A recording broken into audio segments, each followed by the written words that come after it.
Hello everyone and welcome back to my channel. It's Christina from Our Wood Home. I'm coming to you in poor lighting from my basement where I've got all my preserves set up. This video is going to be talking about everything I've preserved in the month of August. And if you remember from my July preserves video, I was upstairs in the dining room, but I was running out of space up there. So I decided to move all of my July preserves, which are just out of frame.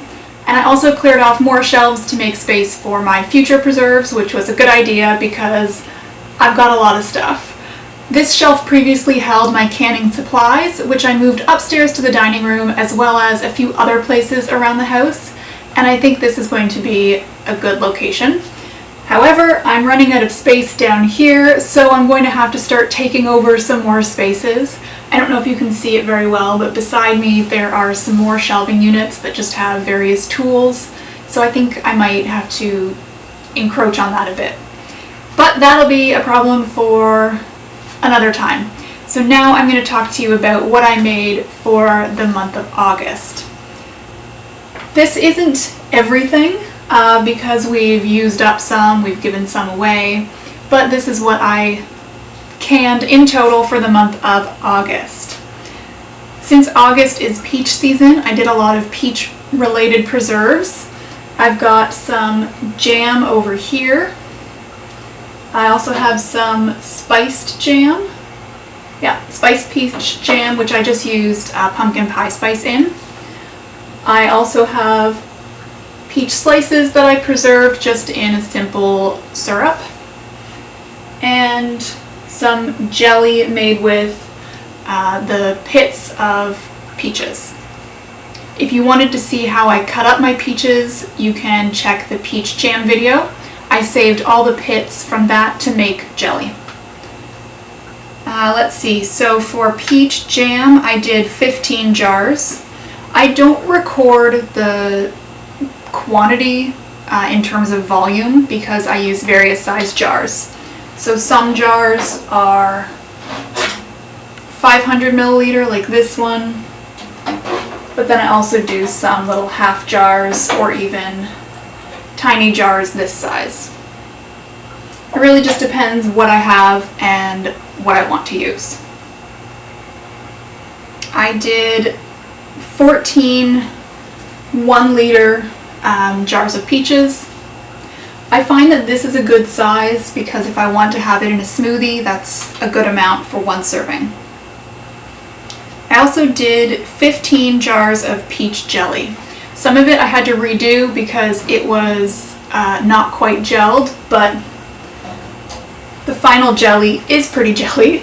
I don't know if you can see that very well. It's very dark, but it's definitely jelly. With peach season also comes nectarine season, so I did a few things with nectarines. Let me just check my list here. I didn't write down the nectarine jam that I made, but I did a few jars of nectarine jam. Again, it's very dark because of how I cook the jam. You can see the video for that on my channel as well. I did can, oh, wrong jar. I canned some nectarines in syrup like I did the peaches. I'll use these for smoothies or just whatever I feel like throughout the winter.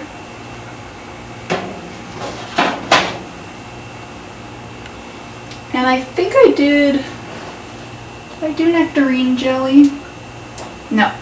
I think I actually did. Yes, I did do nectarine jelly, just a small quantity. I had 2 jars like this, and I gave one to my in-laws, and I've got the other down here for us to use later. Something else that's in season in August is apricots. It's pretty hard to find apricots that are good in the stores here. I don't know why. Even if I get them from southern Ontario where they're grown, they just are pretty hit and miss. So the apricots I got this time were a miss. They were not great. But because their only problem was that they were a little bit sour, I turned them into jam, and since it's got sugar in it, that worked out perfectly. It's delicious, it's nice and sweet. So I've got, I also didn't write apricot jam down for some reason, but I have 3 jars of apricot jam. I don't know if you can see any of the labels here, but you might see some things that say May or June or July, because I just kind of fit everything how I could. I wasn't too concerned about putting everything on the shelf in chronological order. Moving on, something that I guess is technically in season, but it's not really grown in Ontario. Plumcots, also called pluots. It's a plum apricot hybrid. I have yet to see these from Ontario, so when I find them in the stores, they are from America. And I try to buy seasonal local produce if possible, but I'm not opposed to buying American produce if it's something that can't be grown here in Ontario. So I got plumcots. They're very expensive, but I had them on the discount shelf, or I found them on the discount shelf at the grocery store, so I bought a bag. And from that, I just canned 2 jars. They're more the texture of a plum than an apricot, I think, and they're about the size of a plum. So when I made these, I overfilled my jars and they leaked out a little bit during the water bath process. I think it was probably fine because the lids had sealed, but I didn't want to take any chances, so I broke the seal, emptied the jars, did the whole process again, and I ended up with incredibly mushy fruit because they were essentially cooked twice. So these won't be eaten as is. It'll definitely be used in a smoothie or a dessert, but it'll still be nice to have in the winter. Okay, I think that's all the fruit I did. Let's talk about non-fruit things. So one thing I experimented with in the last week or so of August was my pressure canner, which I've never used before. I have a video coming out about that, so be sure you are subscribed to this channel so you can be notified of when that comes out. But something I did with that is canning some corn. Corn is my favorite vegetable, and I buy so much of it just frozen throughout the year. So I thought I would try to can some to try to save money throughout the year and just to be able to have nice fresh corn. So I experimented with store-bought corn. So if you see, there's some color variation. The darker corn is store-bought and the lighter corn is what I grew. So I had a bunch of fresh corn from the grocery store and I decided to try canning that. I won't spoil the canning video, but let's just say I decided to do it again as a precaution. So I twice cooked the store-bought corn, which I think gave it this darker color. And then when I canned the lighter corn, that's the homegrown stuff, and that was fine. So I've got in total 12 jars of corn. They're just 500 milliliter jars. I thought about doing the 1 liter size, but I felt like maybe that was too much corn for a serving if I wanted to do it as a side dish or in soup or chili or something. So that's why I did them just in the smaller size. I still have so much corn in my garden, so I've got to get that processed as well. But yes, 12 jars of corn. I also did some beans from my garden. I was very excited that these turned out. This looks disgusting. Let me show you a better looking jar.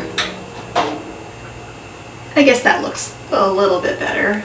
I think it looks gross, but my husband said this is what they look like when you buy them in a can at the store. They've got that weird cloudy filling in it. So the jar's all sealed, which is a good sign.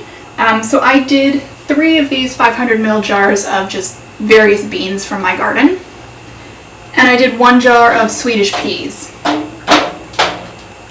I still have a lot of beans to go, so I'm excited to can some more to use in the winter. I have a few jars of tomatoes. I haven't had a high yield yet. We're still only in the first week of September. At the time of filming this, it's actually September 1st, so I know I'll get a lot more tomatoes in the next few weeks. My camera battery ran out before I could finish filming, but I was about to say that is everything I have canned for the month of August. I'm not including things that I dehydrated because that is a different type of food preservation, and I'm really only keeping track of things that I canned specifically.